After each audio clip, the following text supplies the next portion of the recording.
Miriye gora deng diçe ya naçe. Yani dengi mera diçe mirya ya na. Anji dengi mirya te mera ya na.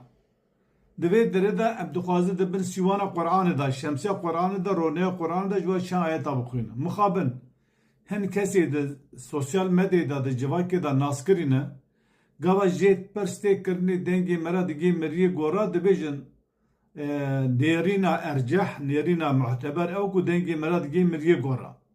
Ewî jî gotinê ku Buxarî Müslümê nivîsandî gote ev gotinê pêxmer wan derdixe pêş. Lê gotinê ku Xwedê ji pêxembera gotî qet hay ji wan tune. Ya jî nexwaze wan derxe pêş, ya jî kêrê wan nayê. Ji ber ku gava bê deng naşimiriya divê ji nava rêza ehlê sünnet vel cemaat derkeve. Lara ehlê sünnet vel cemaat divê deng tere miriyê gora. Lê Qur'an divê deng nare miriyê gora. Bala xwe bidê. Xwedê Teala di sê ayete da. Sûrê Rum ayete pêncû du da. Sûrê Nehl ayeta 8, Sûre-i em bivêjin Fatir ayeta 22 da her sî ayet divê ya Muhammed tu dengê xwe nagihîne miriya. Sûre Fatir ayeta 22 da Bismillahirrahmanirrahim haye.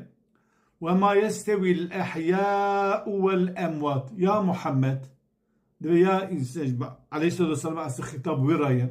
Xwedê Teala divê mirî sağ û mirî nevek hevdê. Yani de veda kesi ku imanani hadisami mina sağayı insanı ku İslam kabul nekir, hak kabul nekir, ser küfri mina miryayı. Faydalar xwazir ya beveje. Peygamber deveje inna Allah yusmi'u men yeşâ'u. Faydalar ki bu xwazir den digihini wa. Ve ma ente bimusmi'in men fil kubur. Ya Muhammed kesi ku da kabre da mezade do dengi xana gine.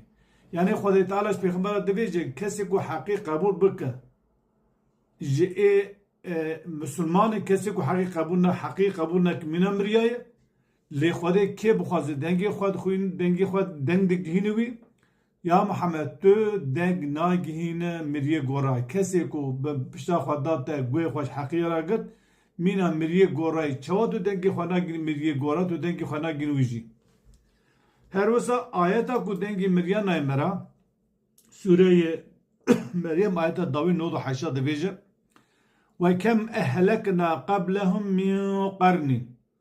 Me beriya wan gelekî nifşî me bir helaket yani em îsar pêşa me gelekî nifş mirina.